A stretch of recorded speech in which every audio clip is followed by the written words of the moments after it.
What's up, y'all? We're going to do a short, quick video on how to properly rekey a Kwikset Smart Key. Now you may think, Jason, it's a smart key. You just put a key in and poke the hole and set the new key and you're done. Well, you know, you can do that. However, there is kind of what I feel like more of a proper way to do it, and we're going to go over that both on the consumer side in case you're a consumer rekeying your own smart lock, or on the locksmith side where we actually have to take it apart and rekey it. But both, any and all ways, always require a good quality lubricant and probably a paper towel to catch the drips. When I say a good quality lubricant, I mean something like Houdini, which is our preferred brand because it is a cleaner and a lubricant. You can also use LPS1, you can use Triflow, or I hate to say it, but if all you have and you have to do this in a hurry and you can't go buy a lubricant, WD-40. However, when you go to the store, buy a good quality lubricant to follow up with that. Whatever the case is, you don't want to do this if you've been using this lock, even if you haven't been using it, even from the factory, if it's brand new and you're putting it on the door and you're trying to key it to your key, you will want to lubricate it no matter what. The number one biggest problem with Rekeying Smart Key is when you have a copy of a key. Say you have a copy of a key, or even if you have an original key but you've been using it for a long time, keys do get slight wear and that can cause problems in the lock. However, if you do have a copy of a key from, hardware stores or big box stores, anything like that, most of the time that copy is not going to be accurate. That's why Kwikset themselves recommend you always use a fresh set of keys. Now, stores sell pre-cut keys with the tool to do this. So in that case, if you're rekeying the lock to a totally different key from what it was, you just use the kit that you bought and key it to those keys. However, it's still best to do the lubricant process that we're going to go through. However, if you do have, say, a key that you have to jiggle in your lock, let's say that you have regular locks and you have to do this to get the key to turn, that tells you do not use this key to set a Kwikset Smart Key to, because your key is bad. You will need to visit a locksmith so that they can properly decode the key and cut it on a special machine back to original depths. We can see this one is not that great. So one of these keys over here, I don't know which one actually works this one right here. You can see that's smooth. And let's just say, for instance, we were going to rekey it to an old worn out key. Let's see, I don't know how well cut this is, but the very first thing you're going to do before you ever do anything is take your lubricant and just give it a squirt in there. All right. Now your lock probably did come with keys, so at that point you're going to want to take the key that works it now. After you lubricate it, we're going to run it in and out just a little bit. Depending on which lubricant you use, you may need to hold a paper towel up here.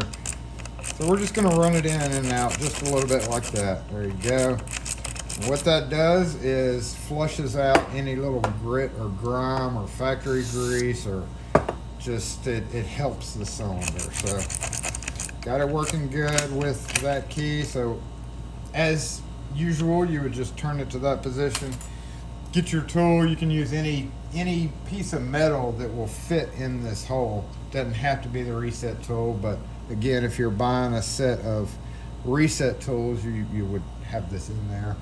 We're going to push it in until we hear it click. Hear that click right there? Pushed it all the way in. We heard a firm click. We're going to pull it out. Now, I will note, some locks don't actually click real well. Some of them are pretty quiet. That may be like the Gen 3. Now, we're going to go ahead and take this key to see how it works and show you the problems. There is a whole lot of small parts in these cylinders that have to have an exact key. We put it all the way in, make sure the shoulder is stopping right there, and then we're going to turn it back to that position, and then we're going to turn it left and right to see how it works. And this particular one did work fine, but that's not to say another one wouldn't. In this case, we're going to go ahead, poke it again. You can rekey these as many times as you want. This time we're going to grab a key that is not an original Kwikset key. This is a copy, off-brand key. I don't even know whose it is, unnamed. Let's try that. We're going to put that in, turn it, and it seems to be working okay too. Oh, good. I feel a little catch right there. All right, see that little catch right there? It may not be bad now, but it's really bad for the internals because there are so many small parts. So we're going to go ahead and get that off of that key and go back to a fresh set of keys. At that point, that is about as far as I would recommend a consumer go. But if you're a locksmith and you get called out and you have to make keys for one of these guys, then with no keys, which is typically the case once you are able to get inside, of course we're just going to unscrew it from the door like you normally would.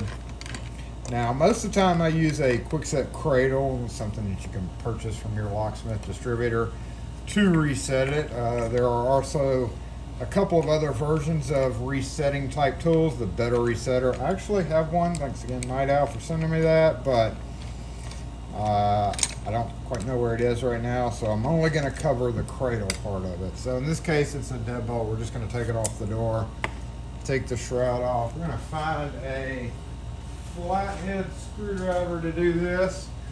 Now, depending on what kind of housing this is in, if this is in like a handle set, it would be a lot more difficult to get off, but most of the deadbolts are pretty easy.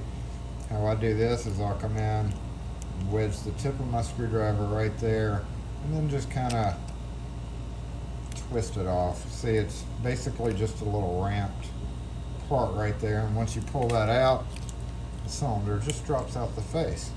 Now that we have it out, if we had to do the cradle thing, I will find my cradle, be right back. Let's look down a little bit. So with the cradle, I think they're black now, but my black one blew up. You want to turn it to that position. We have it in our hand, so now is when, as a locksmith, you want to go ahead and lubricate everything. You can actually check that the little wafers that are in there are not sticking out. You can actually inspect it if you have it in your hand. You need to inspect it to make sure they're all sticking out the straight way. If they're angled or something, that means there's something wonky going on with the cylinder. But we have it out. We are going to give it a good lubricant just like this in all the open chambers that you can see. With Houdini, the force of it will clean out some of that. Now this is a brand new cylinder, so we're not seeing any grit or grime. If somebody dumped a bunch of graphite in there, you'd see a whole bunch of black stuff coming out in there, but that is not the case with this new cylinder. So we've got this turned down. Also, I might note, if you do have a cradle, you do want to lubricate it every so often. So I'm going to go ahead and lubricate it as well while I'm here. This lubricant is plastic safe, but it's a good idea to keep your tools lubricated, especially this one, because when you turn this, these little teeth, it's gripping, hold on. See how those little teeth come up? And on the back, you can see how it does its thing there. So definitely want to keep that guy lubricated. We're going to drop it down now that we've got it totally lubricated. We're going to drop it down in there and then go ahead and turn it just like the directions say, all the way till it stops. At that point, it is pushed in the little doodads that you need to push in to be able to make it work. So we're holding it in that position, take our poker, poke it in fully. All right, at that point, I personally take a fresh key. If I don't have original Kwikset keys, I will have code cut one on a code machine. And typically I have code cut keys already. I'll code cut every key. Instead of taking a code cut key and copying it like I do for regular locks, I'll take and I'll code cut every key. So if they need 5, it's a little tedious, but it gives them the best chance of working properly. We're going to go all the way in. Now at that point, you're going to want to get the cylinder out. Don't pull this, because you may inadvertently pull the key out of the cylinder. I always push it from the back. If you're doing this on a knob cylinder, you may have to take your screwdriver and do this from behind to get it to come out. But you definitely don't want to pull on the key as you're doing that. And then I'll take it and I'll hold it in the sidebar area right there. And just go ahead and do what I got to do. Turn it to the right position till you see the sidebar. Take the key and try it a few times. Now, as a locksmith, this is very, very important. I'm sure if you've done locksmithing for any length of time and or rekeyed a Kwikset Smart Key cylinder, you know that things can go drastically wrong doing these, or it could stop working immediately. Almost immediately it could stop working, even if you do everything right. So you're lessening your chances of a callback. And I would highly advise you write on the invoice when you're rekeying locks.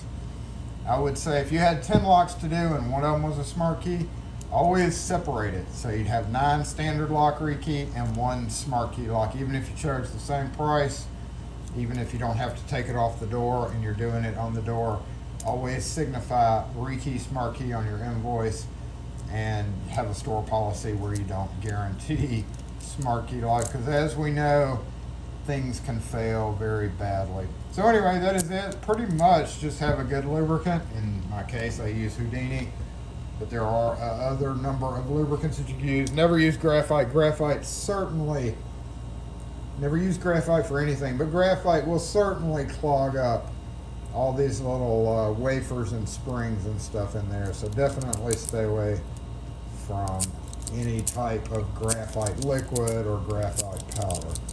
So check all the keys that you've made, and from there you should be able to figure out how to put it all back together, because you took it apart. Snap, snap, snap, put that ring on. That kind of hurts, so you gotta snap it down like that.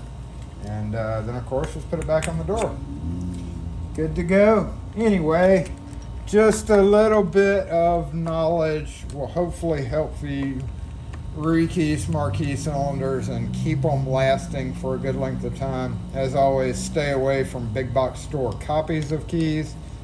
That is the biggest issue when you're rekeying or using a worn out key to do it. The ones that we tried to do, they worked fine, except for one was a little wonky, but you know, it's just not a great idea to use anything other than an original key. Now I can't find which key I keyed it to. Which one did I key it to? This one? There we go. That's it, y'all. If you have any questions or comments, as always, post them in the comment section and we'll catch y'all next video.